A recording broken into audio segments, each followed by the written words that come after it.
In session, please stand for the Worshipful, the Mayor of the Borough Decorum, Councillor Catherine McCreevy.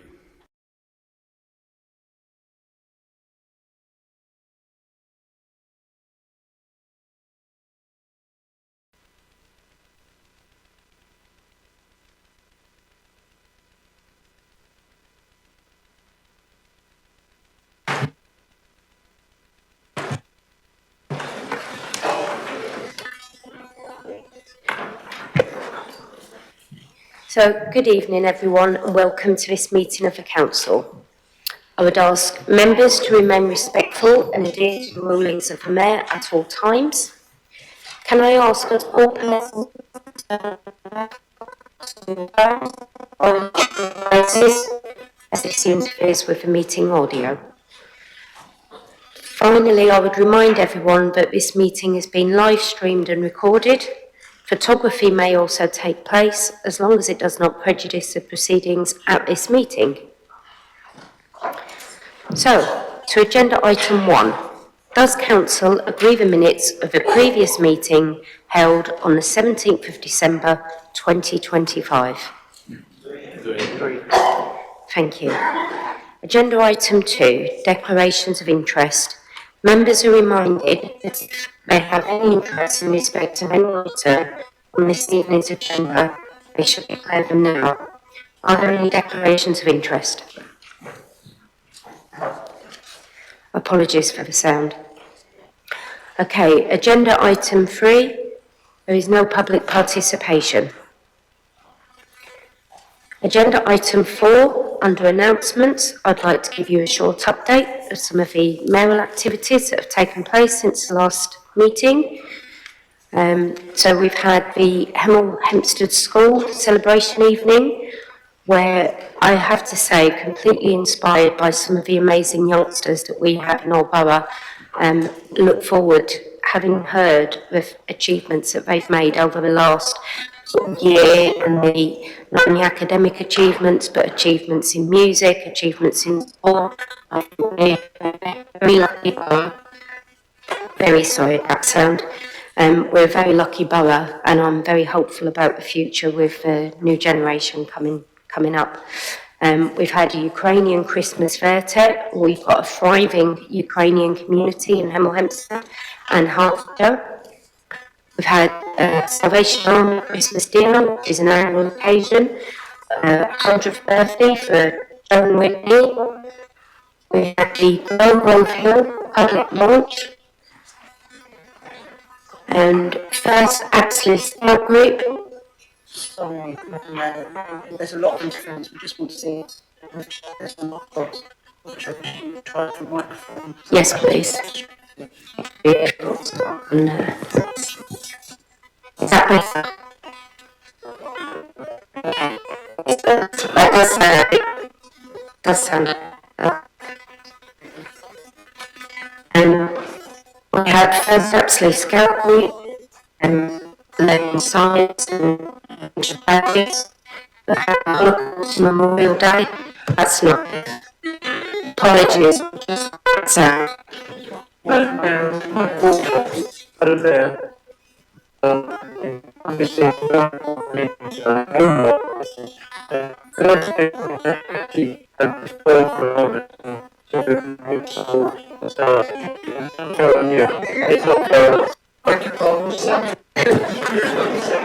Beginning. To be turned off. Could the people whose microphones are on turn them off, please? I think they're all off now, they're just restarting. Councillor Williams? It's not showing as a list. Okay. Don't worry, it will just turn off in a moment. So we got to Holocaust Memorial Day. There was also a visit up to Cupid Green Depot, which I think was lovely to celebrate the staff at DBC because they do a wonderful job.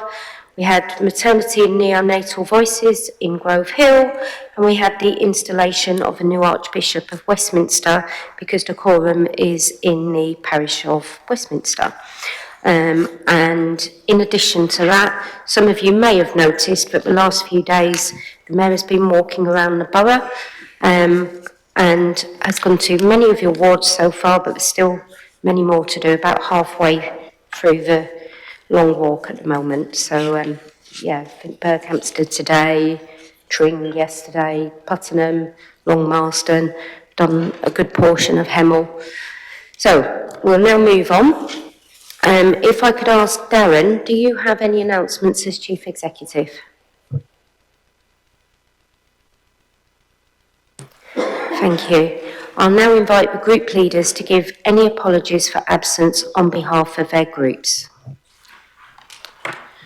There are no apologies from the Liberal Democrat group. Apologies on behalf of Councillor Binder. There are no apologies in the Labour group.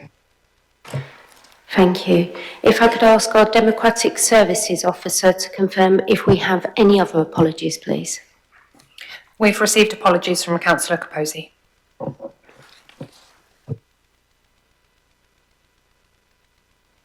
My apologies, and Councillor Sewell. Thank you. Now moving on to agenda item 5. I draw your attention to the portfolio holder updates as published with the agenda. I will invite questions against each item in turn. First, though, I will ask Councillor Sally Symington if she has a verbal update to give as leader of the council. Thank you, Madam Mayor. I'm going to just give a brief update on local government reorganisation. I think you're all aware that the government has started a consultation a public consultation and with other stakeholders on the options for 2, 3 and 4 unitaries. It's being circulated to the stakeholders and it's available to the public. It runs until the 26th of March. So please do encourage any stakeholders that you're aware of or residents who wish to fill it in to do so. I just need to remind you that as a council we have to remain neutral on the way that we present the options. Obviously you're free to campaign privately, but as a council we have to remain neutral. The Hearts Leaders Group have restarted their meetings to discuss and organise all the necessary arrangements as we move through the local government reorganisation process. The last meeting that we've had one meeting this year, was convened, and we were shared the views of a number of peer mentors who gave some feedback on the processes that they've been through and their experiences. And I just wanted to share with you a couple of those things. One of them, and I guess it applies to pretty much everything we do, and that is the importance of communication. And to that end, I've agreed with Darren that we will reform the working party, the cross-party working group, to meet regularly so that we can share updates with members. We'll also be ensuring that members are briefed regularly, and we'll be briefing town and parish councillors and other stakeholders. One of the sort of, I guess, wiser comments was, and I think it's important to remember this, that local government reorganisation is a process, it's not an event. And I think if we kind of view it that way, it's not a date in time when everything finishes, it's a continuum, and we need to see and plan for way beyond that. And remember that through whatever happens, we have to continue delivering the best services for our residents, and that is our top priority. So I think I'll leave it at that. I'm happy to take any questions. Councillor Hobson. Thank you, Mayor. Just because I'd seen quite a lot of stuff that was going on, some noise on Facebook and things, and the recent announcement with the Hill Group, I just wanted to ask the leader to clarify whether or not the Water Gardens car parks are being evaluated for housing. Thank you. The Water Gardens car parks are being evaluated. There's a as part of the Decorum investment partnership with the Hill Group, and there are 3 sites that are involved that the partnership is looking at. One is the Cherry Bounce at the top of Hemel Old Town. One is the site of the old Civic Centre, and the other is that long site of the water gardens. And the evaluation for the water gardens bit takes into account the fact that we do need vital car parking spaces, and we will need them if the health campus progresses in the way that we are intending or hoping. Thank you. Did you have a supplementary? Just to get clarification that, because there has been, as I say, a lot of controversy and talking about, and I think potentially getting muddled up, which is one of the reasons for just asking for the clarification. Is it the water gardens car parks we're talking about, or the water gardens, because obviously they're listed and they are protected? Because you mentioned water garden, it is the car parks that are part of the third one. Yeah, sorry, if that wasn't clear, it is the car parks. Thank you. The water gardens themselves are, as you say, are protected and are a vital part of Hemel Hempstead, and I think we would all agree, everyone in this chamber. I think it's important because, you know, there's chatter on Facebook, so that's helpful. Thank you. I'm aware there's been chat on Facebook, and there has been some response to that. Yeah, but thank you. I am happy to clarify that the water gardens will be protected. Thank you. Okay, no more questions. So we'll now move on to People and Transformation, Climate and Ecological Emergency Portfolio. I will take the report as read and invite any questions to Councillor Smith-Wright on her update. So we'll start with Councillor Taylor, please. We have all heard of many incidents in the wider media about cybersecurity being compromised. What is the Council doing to ensure the security of our residents' data? Sorry, what's going on? I'm hearing mumbling. Right, I thought... Stand. Is this showing disrespect to the council by not standing?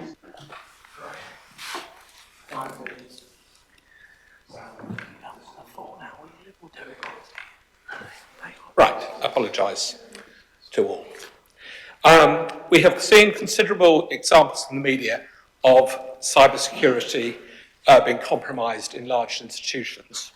What I would like to understand is how secure is our residents' data, and what are we doing to ensure the security of our wider system environment? Thank you. Thank you, Councillor Taylor. Yes, our commitment to data security is absolutely essential. Protecting the personal information of our residents is far more than a technical task. It is a fundamental part of our duty of care. Every day we manage sensitive data from housing records to financial details, and we treat that responsibility with the highest priority. To ensure this data remains safe, we don't just hope our systems work, we subject them to rigorous government-backed testing.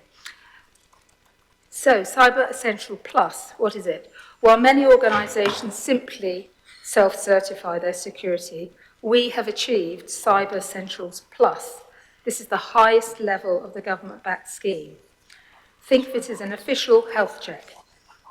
It isn't just a paperwork exercise, it involves an independent expert physically testing our defences to see if they can break in. By passing this, we have proven that our digital locks are effective against the most sophisticated cyber threats. In the last year alone, this rigorous approach has allowed us to identify and close off potential vulnerabilities before they could even be exploited. Critically, our IT department doesn't work in isolation. We are part of a national network of excellence, receiving early warning alerts directly from the National Cyber Security Centre and the Ministry of Housing, Communities and Local Government. These organisations act as our national intelligence service, spotting global threats before they reach us. When a high-level vulnerability is identified nationally, we have a strict maximum window of 14 days to resolve it. I want to be clear, 14 days is the absolute limit allowed under the highest security standards. Our team works to neutralise these threats as soon as they are identified. This rapid response ensures that the window of opportunity for a cyber criminal is slammed shut almost as soon as it arrives. PCN certification is our passport to trusted services. In addition to this certification is a strict requirement for connecting to national systems. like the DWP and HMRC. It ensures that our network is secure enough to handle data shared at a national level, because PSN compliance requires us to undergo annual high-level scans. It ensures that a cyber attack evolves our defences and we protect ourselves even further. Beyond these certifications, we use a layered defence approach to ensure resident details are never left exposed. To start with, we use high-level encryption. This means that even the unlikely event that data was intercepted, it would be completely unreadable. It's the digital equivalent of a locked safe where the contents are scrambled to anyone but us. Secondly, we operate a strict need-to-know policy. We ensure that staff can only access the specific information required to do their job. Councillor Smith-Wright, sorry, can I just prompt you to Sure. Yes. speed So up? the bottom line is these accreditations are more than just badges on a website. They represent a culture of security by design. For our residents, this means they can interact with the council online with total confidence, knowing their privacy is protected by industry-leading standards that are tested and proven every single year. Thank you. Councillor Taylor, was there a supplementary? I have no further questions. Thank you. Okay, so Councillor Timmis, please. Thank you, Madam Mayor. I'd like to ask a question, please, the portfolio holder, about the KPI for days off sick over the 1 quarter of 2,727, which seems quite a lot. And when you work it out per day, that's something like 30 a day.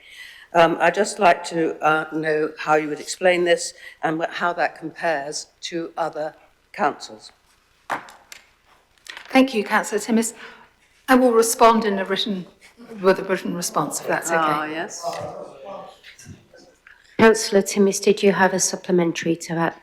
Yes, I'd like it to be responded to, not just to me, but to everybody in the council, please.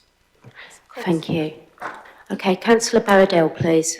Thank you, Mayor. I have a question about EV charge points. I've seen some conflicting language in different reports and places online. So just to clarify, could you provide an update on the current state of rollout of EV charge points in the 19 council neighbourhood car parks? Are they now all complete and operational? If not, when will this be done by? Thank you. Thank you, Councillor Baradell. Yes, all 19 sites have now been completed. And I will be updating the council on the savings as far as emissions go, but I'm pleased to say that 19 sites have been installed. Thank you. Did you have a supplementary? Yes, are they all fully operational? Yes, as far as I am aware. Thank you. Councillor Hannell, please. Madam Mayor, I'd like to take the portfolio holder to page 11 of her report, the top of page 11 under the bullet point Sustainable Communities. I'm pleased that the portfolio holder has acknowledged the £6.1 million of cumulative funding provided by this government to improve domestic energy efficiency. But can she provide councillors with information as to what 400 social homes mean? I presume they mean social housing, but I don't know. Where these homes are and what criteria was used to support improvements to those residents. And finally, where are the 100 low-income private homes that became more energy efficient due to this government's assistance?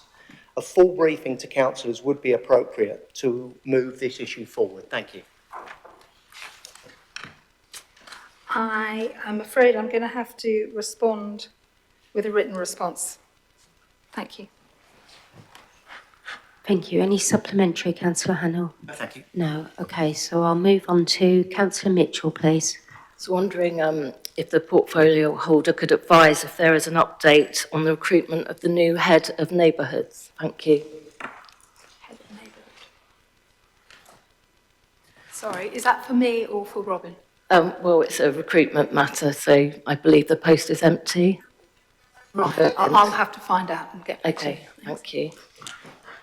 Thank you. Any supplementary to that, Councillor Mitchell? Not to that, but I do have a further question if that's If it's not the same, if it's not supplementary, you'd have to go back in the queue. Okay. Okay, so next, Councillor Jankowski, please. Thank you, Madam Mayor. Could the portfolio holder kindly provide further details on the Transition Streets programme launching this month and the benefits in terms of tackling both climate change and the cost of living crisis? Thank you. Thank you. Yes, the Sustainable Streets Together is a partnership between Decorum, Borough Council and the Grand Union Community Energy Juice. The aim of the programme is to empower residents to lower their carbon footprints, save money and strengthen local connections. Juice brings extensive experience from successfully delivering the Transition Streets programme in 3 Rivers, enabling us to offer Decorum residents a proven, community-driven model. Over an 18-month period, Juice plans to support resident groups across the borough by helping them form neighbourhood or social work groups and guiding them through the full programme. The programme is open to everyone, but we will also focus the programme specifically on low-income areas. Through our network and connections, the programme will deliver 7 workshops for each group with practical actions covering energy, food, travel, water, waste and nature. We are targeting deprived areas because households facing higher energy costs, lower quality housing and increased vulnerability to fuel poverty experience the greatest benefit from support that reduces bills, improves home efficiency and strengthens community resilience. This ensures the programme tackles both climate impact and inequalities. Thank you. Councillor Jankowski, did you have a supplementary? Thank you. No. No. I think we're out of time for the next question, so apologies, Councillor Pringle, we're not going to be able to go to your question. Okay, so thank you. Now to the Housing and Property Services portfolio. I will take the report as read and invite any questions to Councillor Dhyani on her update.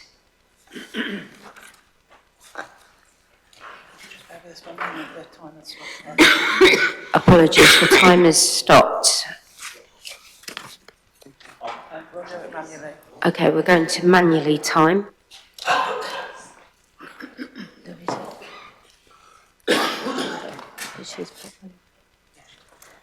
So, Councillor Dhyani, please. Oh, apologies.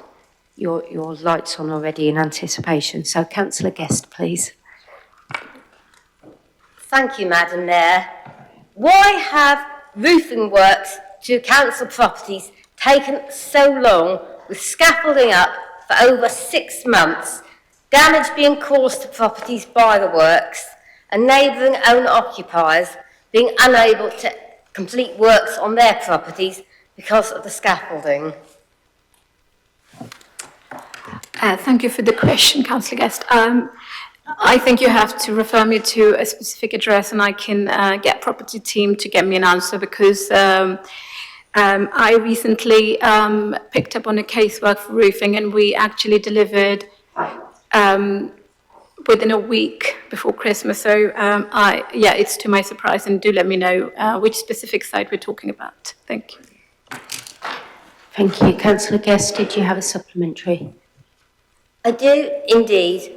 Would the portfolio holder be able to accept not just the one property, but the list? Because there is a number of them, including one in her ward, which is just over the border from mine, and the residents concerned thought they were in my ward. So, because it involves specific properties, I'll take this offline and I'll email the portfolio holder.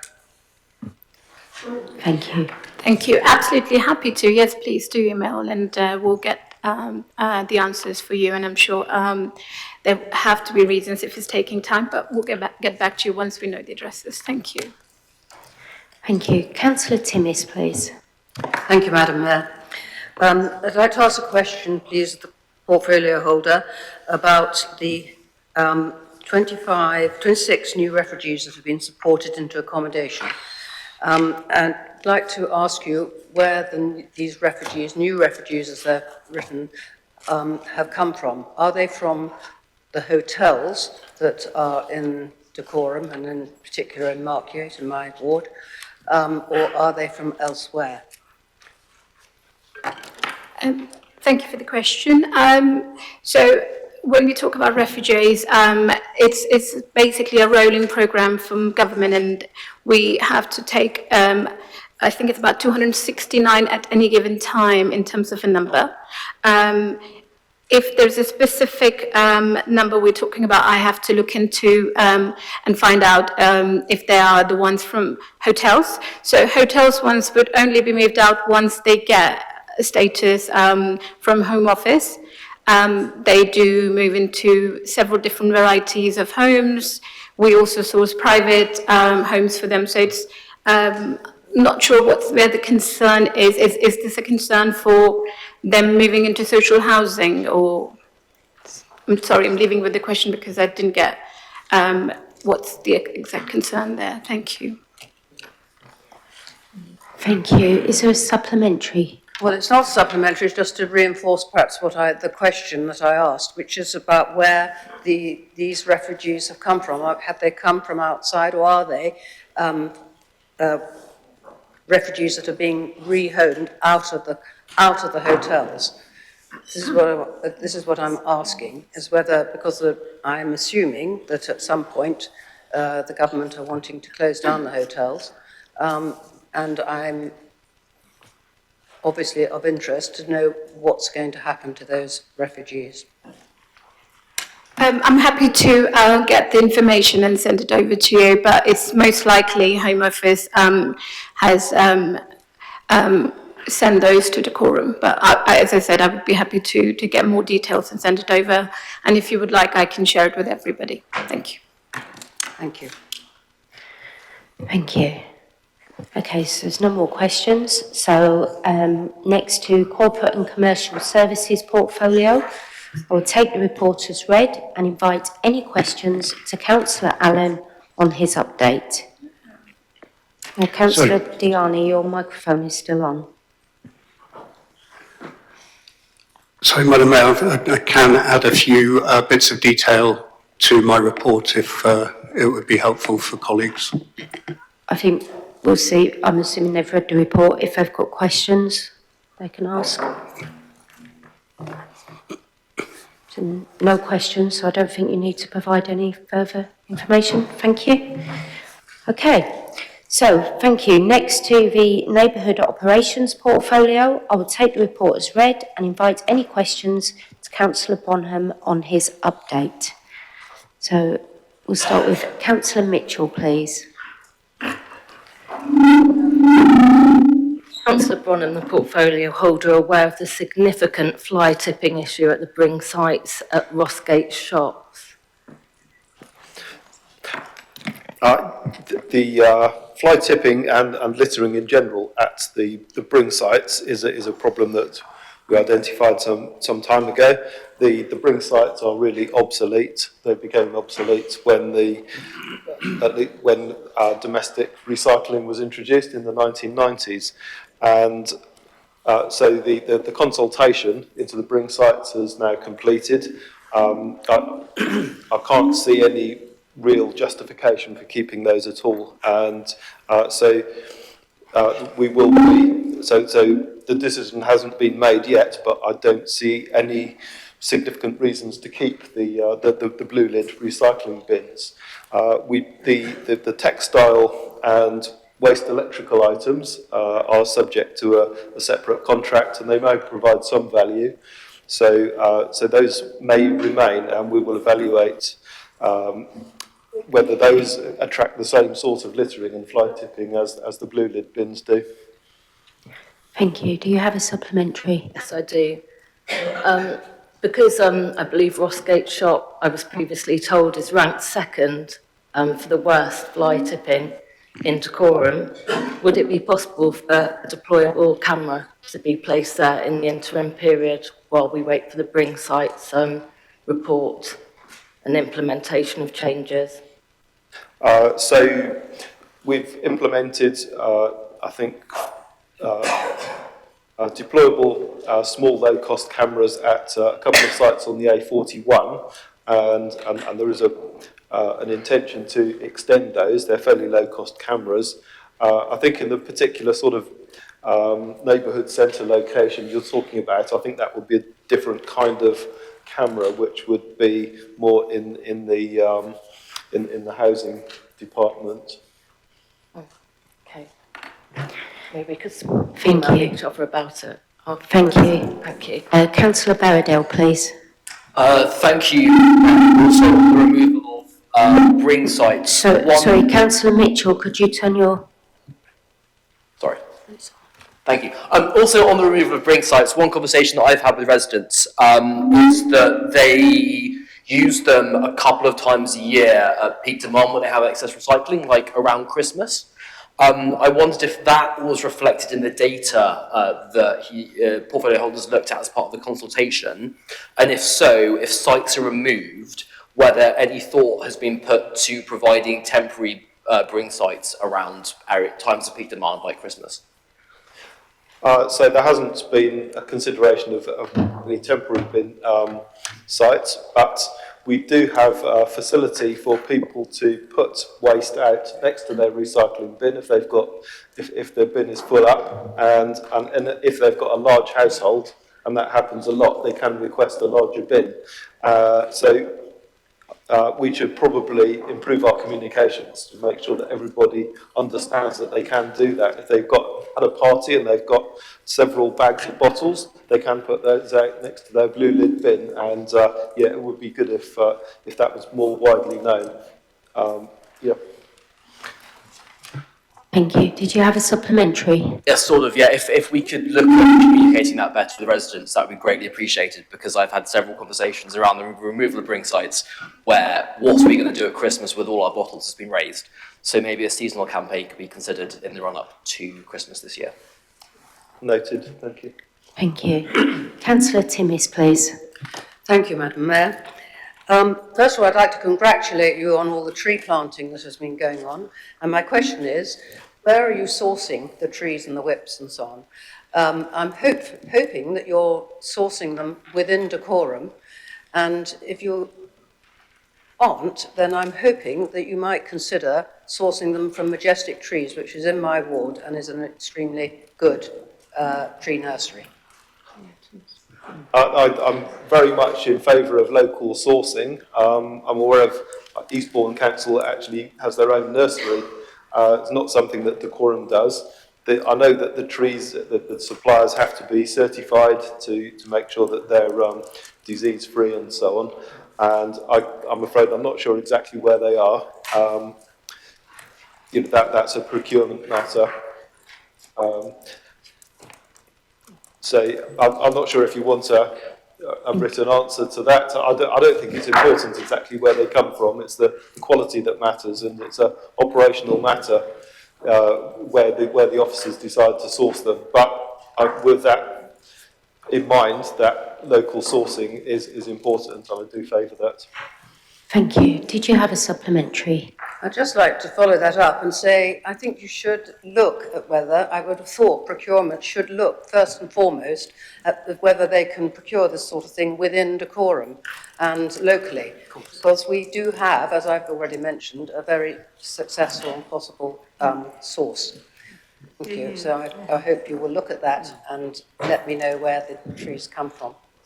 Can I just make a reminder that a couple of the supplementaries we've had haven't been actual questions, so just a reminder that questions rather than sort of statements, if that's okay. Okay, Councillor Guest, please. Madam Mayor, I have photos of Councillor Pound standing by the Butterfly Bank in Springfield before her election as a councillor in the Borough Council elections of 2023. So why is this achievement being listed as an achievement of this administration when it was an achievement of the previous Conservative administration? Sorry, was that question for me or for Councillor Bromham? Madam Mayor, it was for Councillor Bromham, the portfolio holder. If I heard you correctly, it was about the implementation of the butterfly garden by the Sunnyside Trust, and Yeah, fantastic. We had a look at it the other day. Our walk went past there, and it's actually implemented by the housing department, by the HRA, and it wasn't actually managed by neighbourhoods. But if you yourself helped to instigate that, I congratulate you and thank you. Thank you. Did you have a supplementary? I do indeed. Is this Lib Dem minority administration having to cite conservative achievements such as the Butterfly Bank and Rivergate administration, Rivergate restoration, because it is so short of its own? The gauge restoration, I think I've been clear all along that project has been in progress for many years, and if the Lib Dem administration was in control when it started, it might have been a little bit different. It might have included the upper part of the park, but it is where it is at the moment. It's a shared, a joint achievement and celebration. Thank you. Councillor Greenfield. Councillor Wyatt Lowe, please. That's you.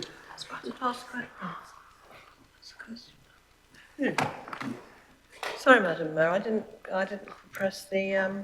I saw it and I thought that you'd pressed it by mistake. No, okay, so it's okay. I'll move on to Councillor Greenfield, please.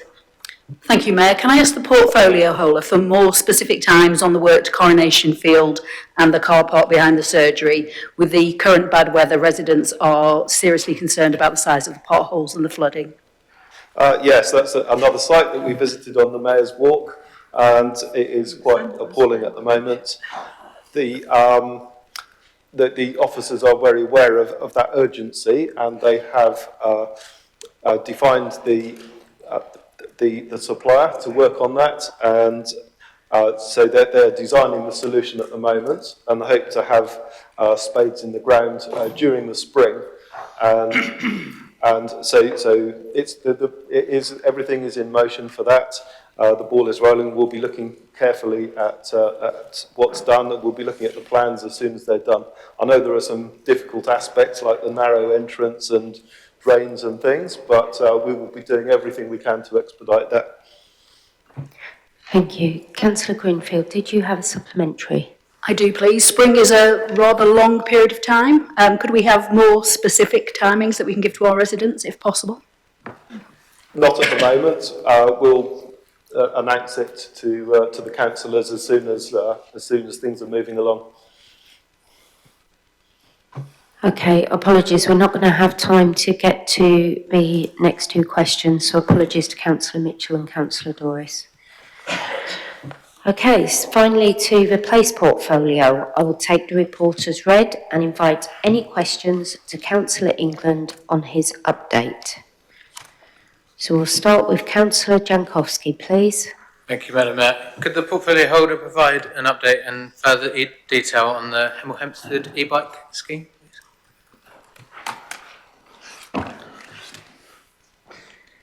Thank you, Councillor Jankowski.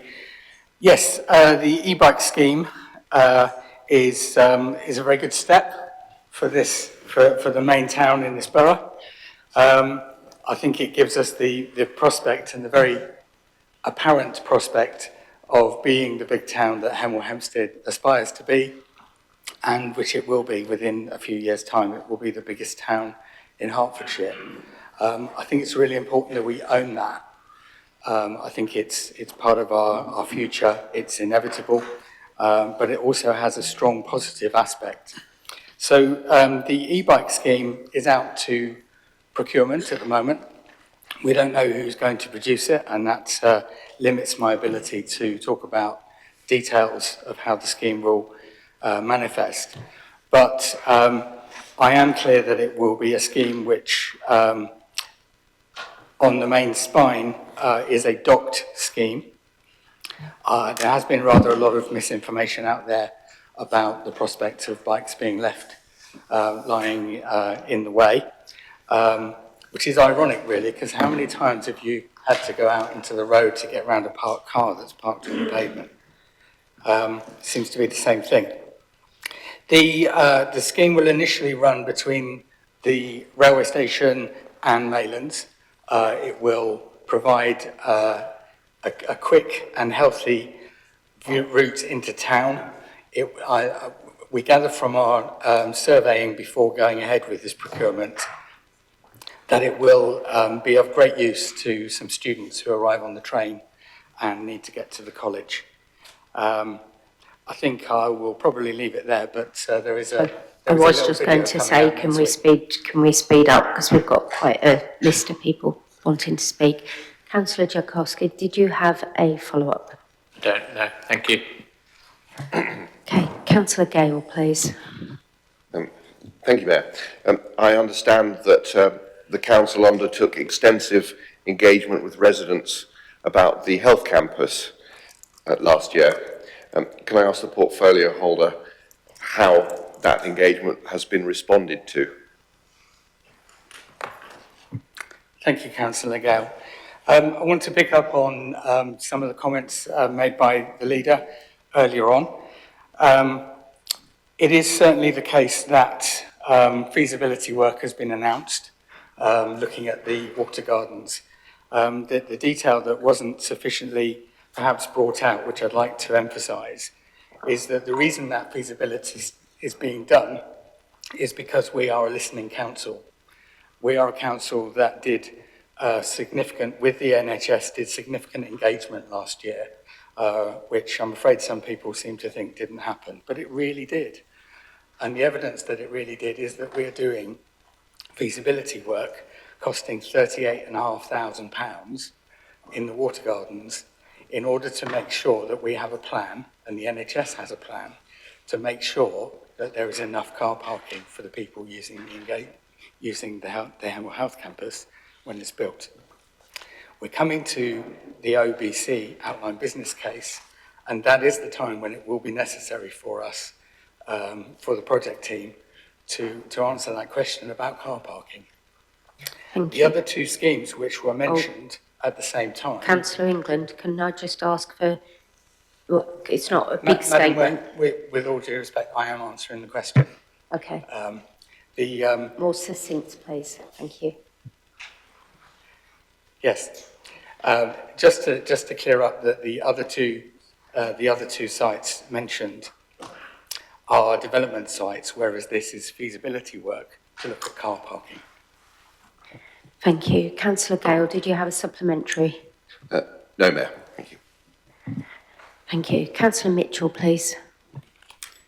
Can the portfolio holder please reassure me that the significant flooding that has recently been seen and photographed and videoed on social media posts on the strategic Polehanger Lane site, that it is being suitably addressed by the planning team?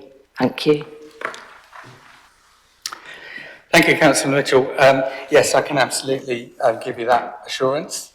I think it's worth pointing out the obvious observation that we have just seen 40 continuous days of rain, which is pretty unusual. It's probably a good reminder to us all that climate change really is a thing and we really do have to tackle it. Thank you. Did you have a supplementary? No, thank you. Okay, Councillor Freedman, please. Thank you, Madam Mayor. Councillor England, I just want to loop back to your answer on e-bikes. A few moments ago, you mentioned that we are evaluating suppliers. Can I just ensure that you and the council are aware that in a number of press articles that we've seen, the image that has been used has suggested that just thinking how to phrase it without it, that there is a very identifiable company already put in the images that some press areas have taken. So is the council dealing with those publications to make sure they remove those images?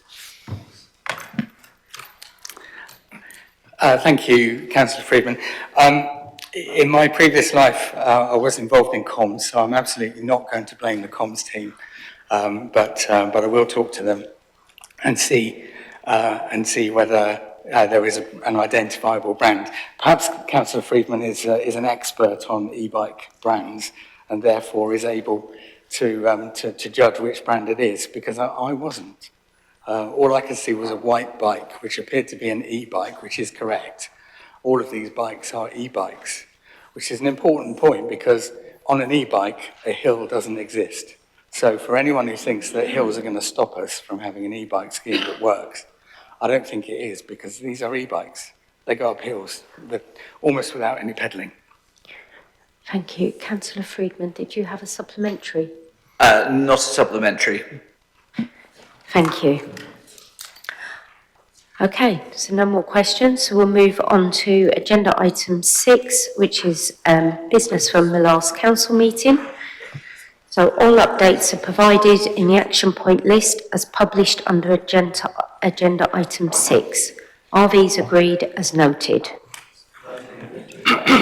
Thank you. So agenda item 7, I invite the leader, sorry, Councillor Ingley, could you turn your mic off, please? Thank you. I invite the leader of the council to introduce the referrals from Cabinet. Thank you, Madam Mayor. So I'm going to introduce item 7.1 CA 0726, the Community Governance Review. I move the recommendations as set out under item 7.1 of the agenda.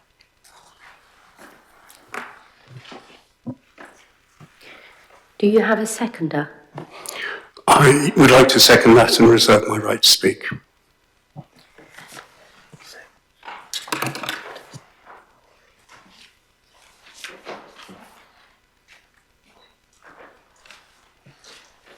Okay, I can see that we have members indicating that they wish to speak against this item.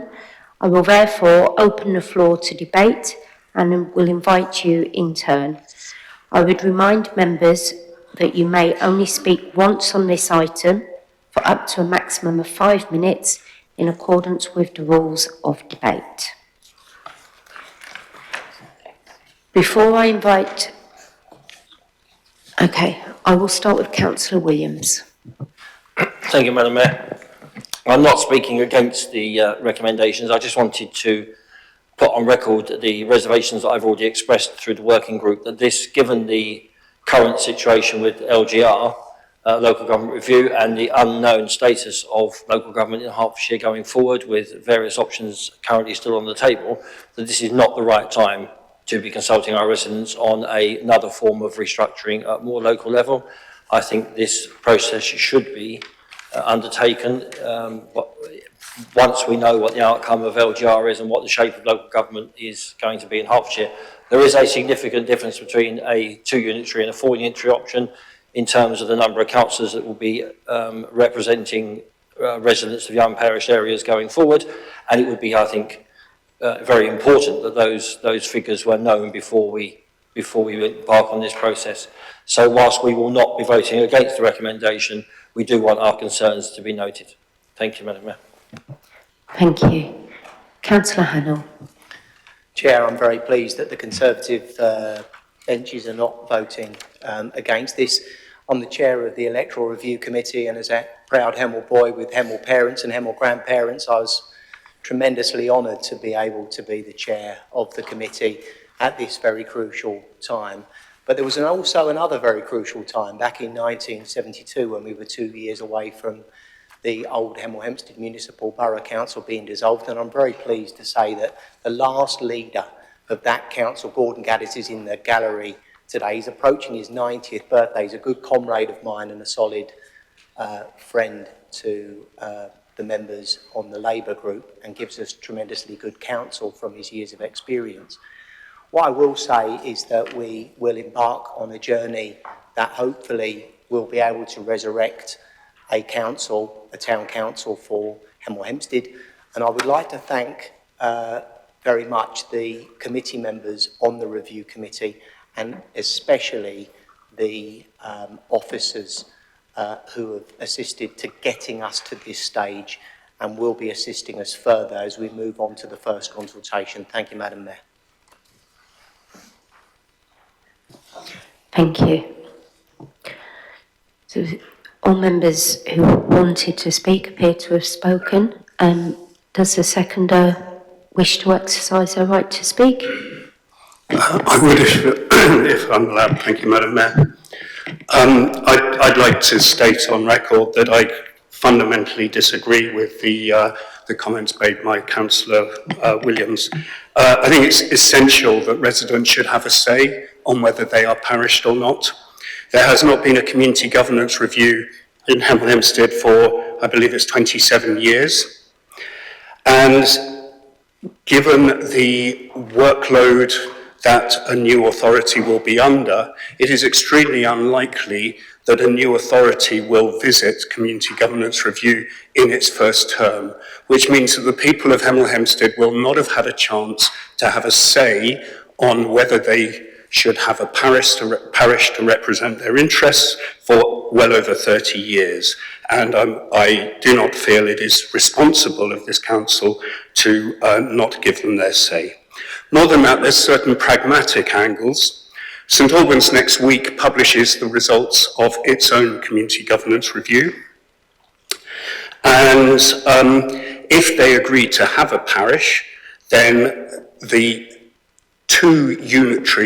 four unitary model that puts Decorum together with St Albans may have the best representation that was argued about in this chamber. However, it will leave Hemel Hempstead as the only area in that model of unitary that does not have a parish. More than that, there are certain anomalies, such as the fact that Hemel Hempstead there are some neighbouring wards that are not parish, places like Bourne End and Feldon. We've also got the anomaly of Hemel Gardens community being very enormously placed in a parished area, and the population of Hemel Gardens community will in the future dwarf that parish council's population. We've also had a lot of discussions about stewardship, and parish councils provide a very important role with stewardship. In fact, there's a lot of evidence that shows that unitaries often call upon parishes to help them with devolved delivery of activities such as open spaces and leisure. More than that, we've had long debates in this council chamber about equivalence of the funding of open spaces in parished and unparished areas.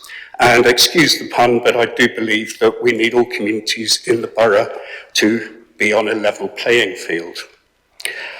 Hemel Hempstead residents often complain that Hemel is forgotten and has no voice. This proposal is providing them with a chance not to require that we have a parish, but at least that they have a say as to whether they wish to have a parish or not. That is a very important democratic function, and I cannot encourage colleagues more in supporting this. Thank you. Councillor Symington, as the mover of a motion, do you wish to exercise your final right to reply? Thank you. I think quite a lot's been said already. I just wanted to add one or two other things. I think, as I said, a lot's been covered already. William, you didn't we talked about if there's a 4 unitary model and St Albans go ahead, we will be the only unparished area. In the 2 unitary model, were we to end up in that situation, Hemel would have even less of a voice because it would be one of many areas. And I think under any scenario, we would want the people of Hemel to have that voice. One thing I did just want to raise or to bring to the council's attention, and I mentioned before that I have attended the Hearts Leaders Group meetings, and I do that obviously as the leader of this council. I realise, as we are often reminded, this is a minority administration. I go there, I represent everybody, and I bring back to you the words of other leaders from across parties. And what I have heard at these meetings is that once you have gone through the unitisation, it is not a priority for any council to go through a community governance review. And that is one of the reasons why I am really keen to do this ahead of community governance, ahead of local government reorganisation. And the other really, really major difference is that if you look back 10 or 15 years, when the first, when there were a lot of other councils became unitaries, there was a lot more funding. It was before austerity, and there was money left for public spaces, for making towns beautiful. And actually what we all know now is once we become a unitary authority, the costs of social care, adults and children, will dominate those budgets. The statutory obligations that the council will face will be enormous, and there will be very little money left for doing the nice things in our community. And I think it's really important that we have a tier of government for Hemel Hempstead that can look after and promote Hemel Hempstead. We know how areas, and this, we're going to talk about this in the budget, there are many areas in Hemel that need investment and across all of Dacorum, areas that have been neglected, areas of deprivation. And we want the people of Hemel Hempstead to have the ability to invest in those areas and to have a voice and to speak up for them. And that's why we must do a community governance review now, ahead of local government reorganisation. Thank you. And I should say, I would urge everybody to vote in favour of this motion. Well, thank you. As all the speakers have indicated they are in support of the referral, I will take this by way of a unanimous agreement, if we're all agreed, with a note of the comments made by Councillor Williams. Are we all agreed? Thank you. So, if I can now hand back to Councillor Symington to introduce the remaining referrals from Cabinet. Thank you, Madam Mayor. Item 7.2 CA/08/26, the Constitution Review. I move the recommendations as set out under item 7.2 of the agenda. Do I have a seconder? I'd like to second it and reserve my right to speak. Thank you. Are the recommendations agreed? Thank you. Thank you. Shall I carry on? Yes, if you could carry on, please. So, item 7.3 CA/09/26, Budget 2026-2027. I move the recommendations as set out under item 7.3 of the agenda. Do you have a seconder? I'd like to second again and reserve my right to speak. Thank you. So there appears to be no members wishing to speak. Oh, Councillor Doris. Thank you, Madam Mayor. I have a cunning plan. Sorry, Councillor Doris, just to remind you, the debate's a maximum of 5 minutes. Has it started after the laughter? Because you're using your time now. I know, Madam Mayor, but you provoked the laughter. During the discussions over the concurrent services, a number of villages it showed how much they care for their villages, and also the fact that we are incredibly lucky that we live in an area which has villages, open spaces, green spaces, and a whole rural aspect to it. And that is something which is really precious, and we don't want to lose it. And if there were to be a parish, a larger parish, possibly going forward in some stage, but particularly with villages, we need to recognise the villages. And there's an opportunity in my cunning plan, and I address the leader of the council specifically, and I hope that she will engage with my cunning plan, because she also lives in a village. And the village, and my cunning plan is very simple. I would like us, the Dacorum Borough Council, to reintroduce the Best Kept Village competition. I would like us to revisit the Best Kept Village competition. You're allowed to do it at that end as well. I did think of bringing it as an amendment, but I thought that that would possibly not necessarily fit the bill. So what I'm saying, with an element of humour and humility, I would like you to consider that cunning plan going forward. It will encourage people to get out. It will encourage people to take pride in their villages if they haven't already done so. It will encourage a community spirit within a wider range of people who may not actually get out into the villages, believe it or not, as much as they might do.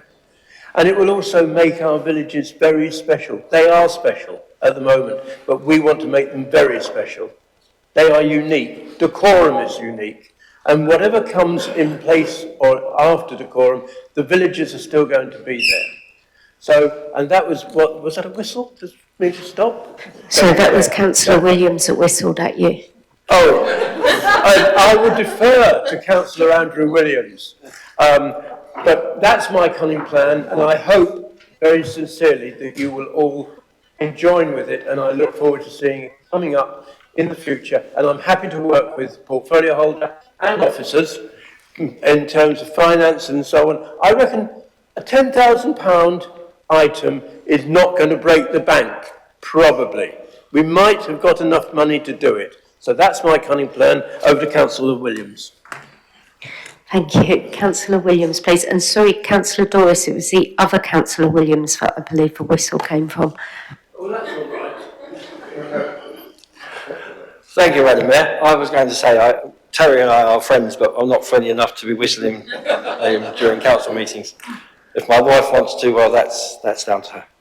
I rise just to make a few words on the budget. This is, yesterday we sat in another place and set a budget where there was a huge financial pressure caused by a significant reduction in funding for central government. Here we have a budget which is sprinkled with a little bit of additional funding from central government. By and large, apart from that, the budget is pretty much as it has been for the last 2 or 3 years, a continual roll-on of successful financial policies that they inherited from the previous administration. What is different slightly in this, and what I've raised, again I've raised these concerns through the process, is that we have about 1.5 million, this administration through some various twists of fate have been very fortunate in compared with other labouring councils in the financial situation they faced over the last few years. Lots of extra money from interest, from green bins, from the government, and now from a significant, but in my perspective, slightly worrying reduction in our pension contributions and what that could potentially imply over the medium term.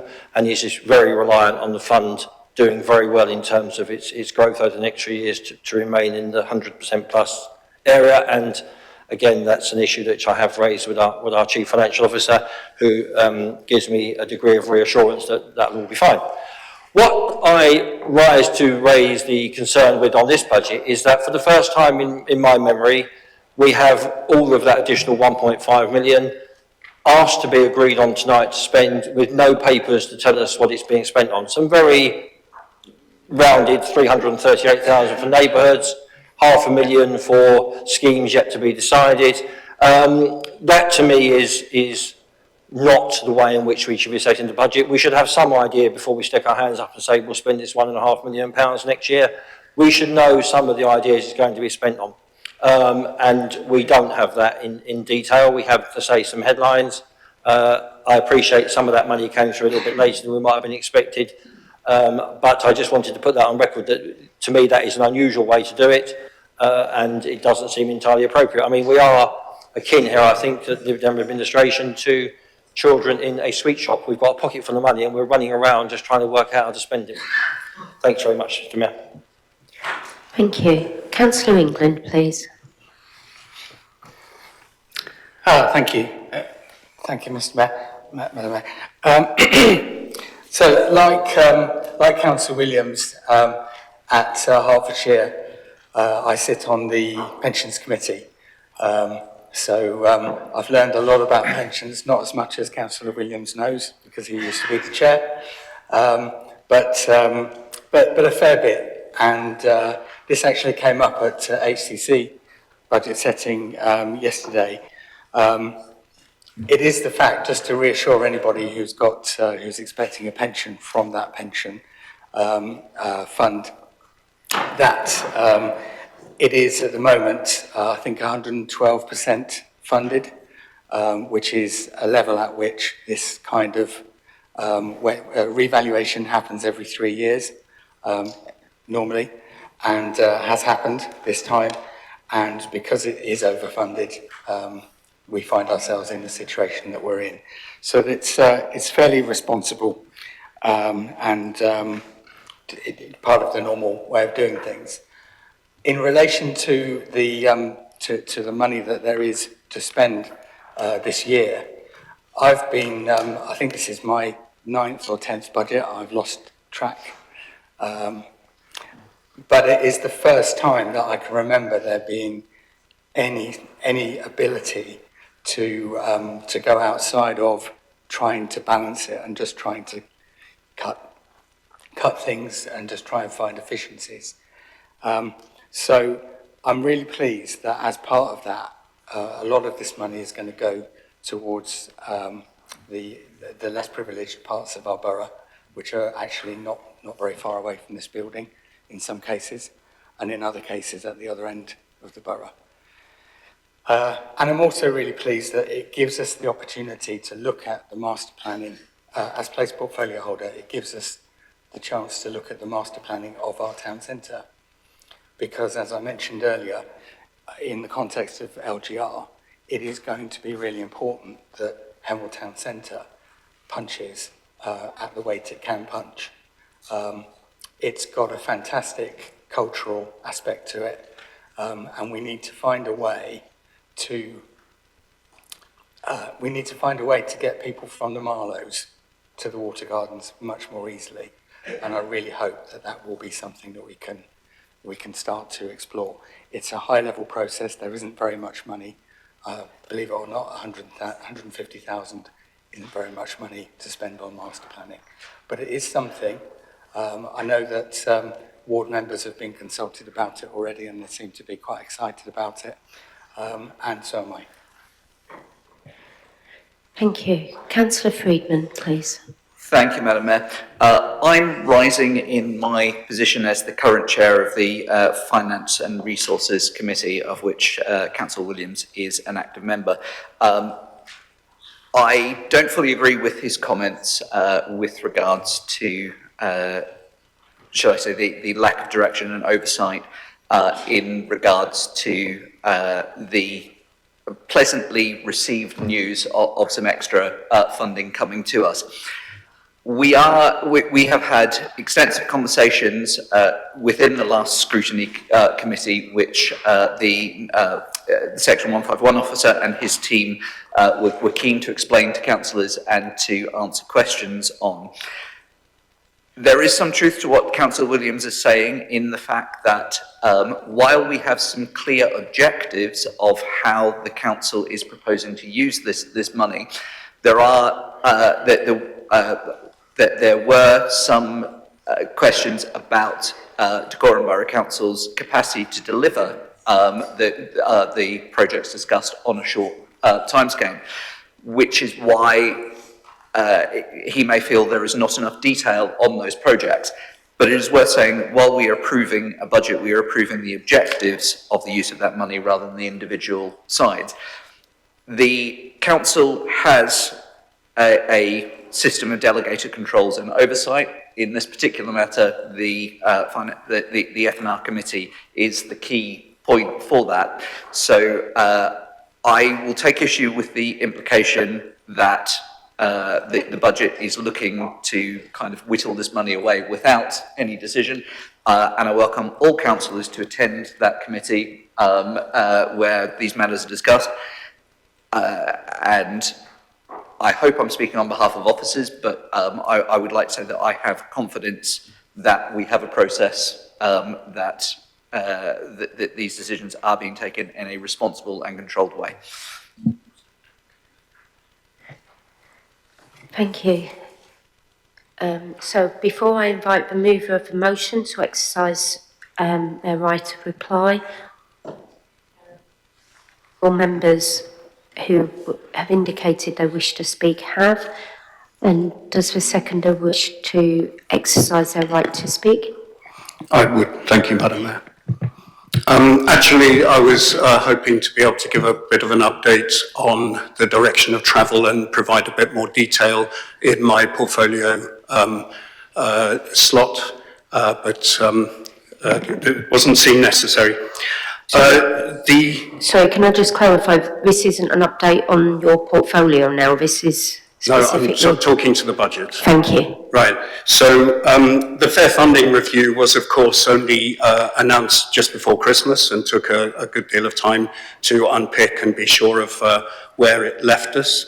And so there hasn't been an enormous amount of time to put flesh on the bones that Councillor Williams has requested. Nonetheless, we have been through a prioritisation process since the papers came out. The 1.4 Stronger Futures budget that you refer to is going to be focusing very much on inequalities. The reason for that is that the fair funding formula was one that highlighted that decorum was an area that experiences some quite significant inequalities, and we have that money in order to address those. So we are going about it in that way. The other thing we're very conscious of, as you've highlighted, the County Council has taken a hit on the fair funding review, and we are aware that that means that certain services, such as youth services, are likely to be affected in the borough. So we are looking at making sure that we are reinforcing youth provision in the borough to compensate for that. So the prioritisation, as it says in the paperwork, we are looking to tackle inequality and invest in neighbourhoods. So some of the most likely elements that are being strongly considered are ones which build on existing track records. As Councillor Freeman has highlighted, it is important that this is deliverable. We have to spend the money within the financial year, and therefore we do not have much scope to build up new projects. Nonetheless, we've got a lot of very good pilots that have been undertaken in the borough that we can build on, which means that we can be both, we can hit impact and deliverability targets. So to give a bit of a flavour of that, one of them is extending the TRAP Youth Intervention Programme, which has been running in Astley Cooper School, extend that to some other schools in the borough. To replace the UK Shared Prosperity funding, which of course will not be renewed, but to continue that, particularly for employability schemes. There's also a lot of very good community safety work being undertaken in Drive Hill by some colleagues from the other side of the chamber, and we would like to build on that and in particular look at antisocial behaviour remedies working within the community, and as well as putting in place interventions that are going to deter. Also, we've had the Future Neighbourhood scheme trialled in Highfield, and we'll be looking to roll that out. So there are a number of very concrete interventions there, which are aimed to benefit those who are most disadvantaged in the area, and also in many cases focusing on the needs of young people within our borough to very much address the concerns that Councillor Williams has raised. So I do recommend this to you as, yes, being still requiring a lot more substance, but there is a direction of travel which I think deserves the support of this chamber. Thank you. Thank you. Councillor Symington, as mover of the motion, do you wish to exercise your final right of reply? Thank you. I'll just say a few words. Firstly, I want to thank Councillor Doris for his cunning plan. Terry, we're really happy to take away your cunning plan and look into it. I think in fairness, and I think we've mentioned this really a number of times, certainly during the last year, in terms of equity, I think, great, let's have a best kept village, but also let's have a look at some of the community centres in Hemel Hempstead and say, where are our best kept communities. But I'm happy to take that away and look at it in the broader scheme of things. So thank you for that recommendation. Just going back to the reason that we have the extra funding, I think it's really important to note that the reason that we have, and it's a 3-year settlement from central government, very unusual and really, really welcome, a 3-year settlement because Hemel Hempstead, because Dacorum has been identified as one of the districts and boroughs with areas of deprivation and those most in need. And it is with humility that we take on board this duty, and I feel it is a duty, to spend the money that's been allocated by the government, which has come as a windfall at very short notice, in the way in which I'm sure it was intended, and in the way that I think that everybody in this chamber knows in their heart is the right way to spend it, and that is for the benefit of the people who are most in need in our communities, whether they be in Hemel Hempstead or the towns or villages across Dacorum. And that is what we plan to do. Now, obviously it's regrettable that we can't tell you and pin it down to the very last penny, but you can take it from us. We have already done a lot of work from this. We've worked with officers, for whom I must extend and should at this point put on record our thanks, because it is, and I'll maybe come back to that, having said I wouldn't speak for too long, I might come back to that in a minute. It has been an enormous amount of work done at pace to bring forward projects that we can and that are deliverable in the time frame that we've got. So there, as I'm sure you're all aware, effectively 2 sources of money. There's the longer term, the 3-year funding that I've just referred to, which we got from central government. There's also what you might call the windfalls from the changes to the pension fund, one of which is one-off and one of which is ongoing. And also obviously the extra interest that we're getting, and we know interest rates are going down now, so we know that in the short term isn't going to last. But as I said, we know that there are areas across Hemel and across the borough that need investment, and that is what we propose to do. We also propose, and we're looking, and it is well documented, that young people have really suffered. Many of them suffered very considerably during COVID, coming out of COVID, and many of them have not had cannot find jobs, and we have a mental health epidemic amongst young people. And that, in many cases, is leading to antisocial behaviour and people whose lives face, really poor prospects. If you're not in work by the time you're 25, you can often end up long-term unemployed. So we are really, really keen that that money is invested in supporting young people through activities, through mentoring, through work programs, through placements, to make sure that they have the best chances in life. And that is what the Stronger Futures programme is aimed at. I said that I would circle back round to the officers, and I'm going to just take this opportunity to pay my, I think on behalf of all of us, we should be thanking officers. Not only are they having to deliver business as usual, we also, as you all recognise, now have some extra projects at hand, which we are really keen to deliver on, and it's the right thing that we do that. But they're also having to work through all the work around local government reorganisation. So they need all of our support and our thanks for all the work that they do, and I hope that you will all join me in extending that to them. In terms of the budget, I'm very excited, and yes, it is great to have some money to spend. It is really, really nice. It is important that we spend it wisely. It's important that we spend it collectively, and that we all get behind and do this with the best will to make sure, as I said, that we put that money to the best use for the people who need it most in our community. So I hope that you will all support the budget that we've brought forward and help us to deliver the best we can for the communities, our communities, over the next year. Thank you. Thank you. So that concludes the debate. In accordance with our constitution, this item will now be determined by a recorded vote. Under Rule 16.5.2, a recorded vote is required at a meeting of a council on business to approve a budget or set council tax. The minutes of this meeting will record the names of those voting for, against and abstaining. So we'll now proceed to the recorded vote. The vote will be held electronically using your microphones. Instructions can be found at your seats. If you experience any difficulty in casting your vote, please raise your hand and someone will assist you. To agree the recommendations, vote yes. To oppose the recommendations, vote no.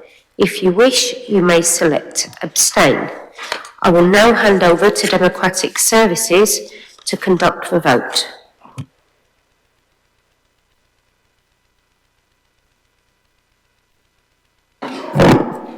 Okay, I'm just setting up the vote and it should appear on your screen shortly. If anyone needs any help with their vote, please put your hand up, but it should appear on your screen now. You should have the option to press for, against or abstain. The others have blanked out, so you voted. The others have blanked out, so you voted for. So we just press that one. You can switch that one.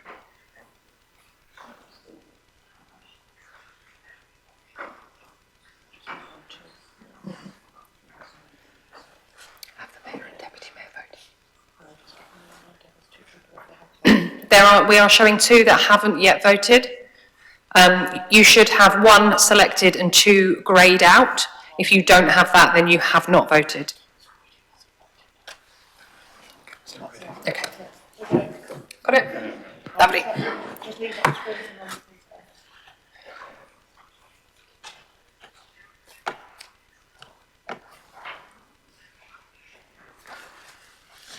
Everyone all right? Okay, I'm now going to close the vote.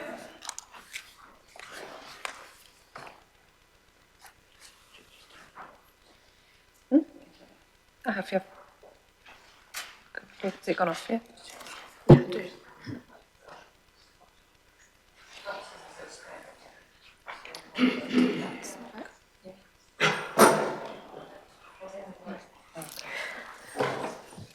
Thank you. Madam Mayor, Councillor Symington. can I say something? Can I just announce the result of the vote first? Oh, yes, you can. Thank you. So, thank you. I can now confirm that the results are as follows. For, 42, against, 3, abstentions, 0. No. Oh, sorry, it's the wrong way round. Apologies. For is 42, against, 0, abstentions, 3. The motion is therefore carried. Councillor Symington, you wanted to speak? Thank you for allowing me this opportunity, Madam Mayor. I guess I just really wanted to thank everyone in the chamber who supported the budget and to say I think it's very unusual, well maybe it's not very unusual, but it seems to be unusual to me that we can unanimously get behind a budget, and I really hope that we can all work together to deliver as outlined in the budget. Thank you. Collectively for all our residents. Thank you. It wasn't quite unanimous because there were some absentations, but thank you. So I will now hand back to Councillor Symington to introduce the remaining referrals from Cabinet, please. Thank you, Madam Mayor. So item 7.4 CA/10/26 HRA business plan. I move the recommendations as set out under item 7.4 of the agenda. Do I have a seconder? Can I second that? Thank you. Yes. Are the recommendations agreed? Thank you. Thank you. Item 7.5 CA/11/26 Conservation Area Character Appraisals. I move the recommendations as set out under item 7.5 of the agenda. Do I have a seconder? I second that. Are the recommendations agreed? Agreed. Thank you. Item 7.6 CA/18/26 Investment Partnership Business Plan. I move the recommendations as set out under item 7.6 of the agenda. Do I have a seconder? Can I second that? Thank you. Thank you. Are the recommendations agreed? Agreed. Okay. Agenda item 8. Overview and scrutiny referrals. There are none. So moving on to agenda item 9. I invite the leader to introduce the council tax setting report. Thank you, Madam Mayor. I move the recommendations as set out under item 9 of the agenda. Do you have a seconder? I'd like to second that, please. Thank you. So there's no members indicating wishing that they would like to speak to this. So on that basis, as the seconder of the motion, you have a right to speak, or I can move back to Councillor Symington. Okay, I'll move back to Councillor Symington. No, I don't think I need to speak to this. I'm glad there's no comments, and I'm glad that we can agree the budget and set the council tax. I hope we can move forward with that item. Thank you. Thank you. Okay, so we still need to do that as a recorded vote in accordance with Rule 16.5.2 of the Constitution, as a recorded vote is required at a meeting of a council on business to approve the budget or set council tax. This item therefore will be determined by recorded vote. The minutes of this meeting will record the names of those voting for, against and abstaining. We will now proceed to the recorded vote. As before, the vote will be conducted electronically using your microphones. Instructions are available at your seats. If you experience any difficulty in casting your vote, please raise your hand and assistance will be provided. To agree the recommendations, vote yes. To oppose the recommendations, vote no. If you wish to abstain, you may select abstain. I will now hand over to Democratic Services to conduct the vote. I've now opened the vote as before. If anyone has any issues, please pop your hand up and I can come over.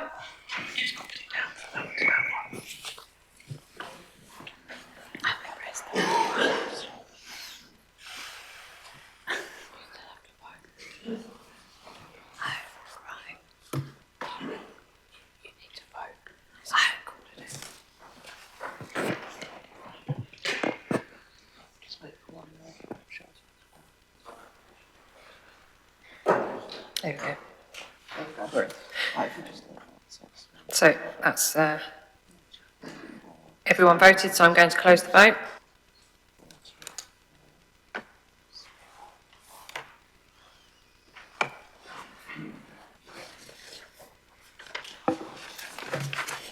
Thank you. I'll say it accurately this time. So I can now confirm the results are as follows. 44, against 0, abstentions 1. The motion is therefore carried. So moving on to agenda item 10, I will now hand over to Councillor Symington to advise of any changes to outside organisation representation.